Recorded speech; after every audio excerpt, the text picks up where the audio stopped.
అమరావతి చట్టబద్ధత బిల్లుపై వైసీపీ ఎంపీలు హాట్ కామెంట్స్ చేశారు. రాజ్యసభలో వైసీపీకి కనీసం సమయం ఇవ్వలేదని వైసీపీ నేతలు ఆరోపిస్తున్నారు. ఢిల్లీలోని ఉపరాష్ట్రపతి రాధాకృష్ణను కలిసిన అనంతరం మీడియాతో కీలక వ్యాఖ్యలు చేశారు. పునర్విభజన చట్టం అంశం మళ్లీ ఎందుకు తీసుకొచ్చారని ప్రశ్నిస్తున్నారు. హైకోర్టులో కేంద్రం ఇచ్చిన అఫిడవిట్ గుర్తుకు లేదా అని నిలదీశారు. వైసీపీ గొంతు నొక్కే ప్రయత్నం చేశారని వైవి సుబ్బారెడ్డి ఫైర్ అయ్యారు.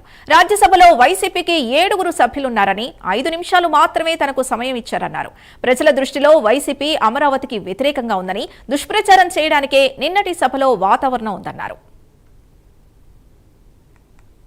కాంగ్రెస్ పార్టీ తరఫున అమరావతి ఏపీ రీఆర్గనైజేషన్ బిల్లు చర్చ జరుగుతున్నప్పుడు ఏ విధంగా మా పార్టీ నాయకులకి కానీ నాకు కానీ సమయం కేటాయించకుండా వైఎస్ఆర్ కాంగ్రెస్ పార్టీ గొంతు నొక్కే కార్యక్రమం ఏ విధంగా చేశారు అనే అంశం ఈరోజు వైస్ ప్రెసిడెంట్ గారికి, రాజ్యసభ చైర్మన్ గారికి విపులంగా ఎక్స్ప్లెయిన్ చేయడం జరిగింది. అదేవిధంగా ఏ విధంగా వివిధ పార్టీల వాళ్ళు, మాకు రాజ్యసభలో 7 మంది ఎంపీలు ఉన్నారు, లోక్సభలో 4 ఎంపీలు ఉన్నారు. ప్రతి బిల్లుపై డిస్కషన్ జరిగినప్పుడు మాకు కనీసం అంటే 20 నిమిషాలు టైం ఇస్తారు వాళ్ళ రూల్స్ ప్రకారం, స్ట్రెంగ్త్ని బట్టి. నిన్న మాకు కేవలం నేను మాట్లాడుతుంటే మా పార్టీ తరఫున 5 నిమిషాలు మాట్లాడినాకనే నా మైక్ కట్ చేసి టైం అయిపోయిందని చెప్పడం జరిగింది. చాలా దుర్మార్గం ఇది. కావాలని చేశారు, కొందరు ప్రోద్బలం వల్ల చేశారనే మాకు అనుమానాలు ఉన్నాయని చెప్పి దీనిపై వివరంగా వైస్ ప్రెసిడెంట్ గారికి, చైర్మన్ గారికి ఎక్స్ప్లెయిన్ చేస్తుంది. ఏ విధంగా మాకన్నా చిన్న పార్టీలైనటువంటి బీఆర్ఎస్కి కానివ్వండి, తెలుగుదేశానికి కానివ్వండి ఏ విధంగా సమయం ఇచ్చారో కూడా విత్ ప్రూఫ్స్ అన్నీ చూపించడం జరుగుతుంది.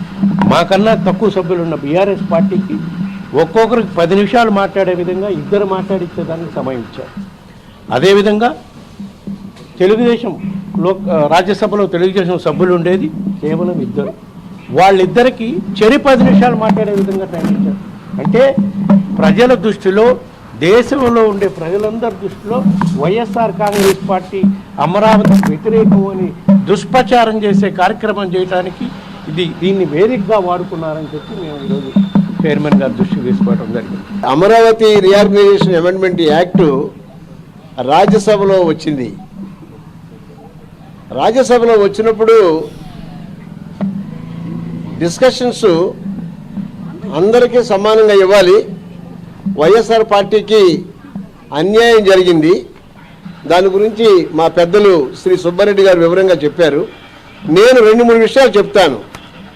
ఈ రీఆర్గనైజేషన్ యాక్టు ఎందుకు తీసుకొచ్చినట్టు, ఆఖరికి 2014లో మనకి జూన్ 2వ తారీఖున ఇచ్చినటువంటి రీఆర్గనైజేషన్లో క్లియర్గా అప్పుడు గౌరవనీయులు ప్రధానమంత్రి గారు అమరావతి క్యాపిటల్ అని చెప్పడం జరిగింది కదా. దాని తర్వాత కూడా అమరావతి క్యాపిటల్గా అందరూ ఊహించుకుంటున్నాం కదా, అందరూ దాన్నే సమర్థిస్తున్నాం కదా.